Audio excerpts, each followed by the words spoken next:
आता सगळ्यांना कल्पना आहे की ट्रम्प यांनी एक मेजवानीचा कार्यक्रम पाकिस्तानचे लष्कर प्रमुख म्हणजे फील्ड मार्शल, कशासाठी त्यांना पदवी दिलेली आहे माहिती नाही, पण त्यांना फील्ड मार्शल केलेलं आहे, असे हसीम मुनीर यांना आमंत्रित केलं होतं वॉशिंग्टनमध्ये.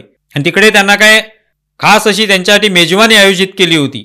वाईन डाईन असा दोन्ही कार्यक्रम त्यांच्यासाठी आयोजित केलेला होता. आणि त्यानिमित्त थरूर यांनी जो चिमटा काढलेला आहे ट्रम्प यांना किंवा एकूणच अमेरिकन्स जे लोक आहेत त्यांना जाणीव करून दिलेली आहे, ती खूप महत्वाची आहे. त्यांनी हे सांगितलं, ही भेट झाली किंवा होणार आहे या अर्थाने त्यांनी आपलं वक्तव्य केलं की ओसामा बिन लादेन याला तुम्ही विसरलेला नाही आहेत ना, असा त्यांनी सवाल उपस्थित केला. म्हणजे या सगळ्या अमेरिकन लोकांना सवाल केलेला आहे.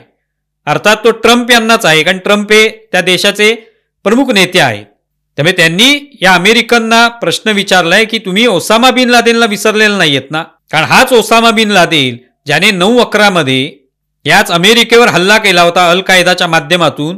2 टॉवर कशा पद्धतीने उद्ध्वस्त झाले, अजूनही लोक ते विसरलेले नाहीत. तो हल्ला, त्याचे किती जगभरामध्ये परिणाम झाले या सगळ्या दहशतवादी हल्ल्याचे, हे सगळ्यांना माहिती आहे.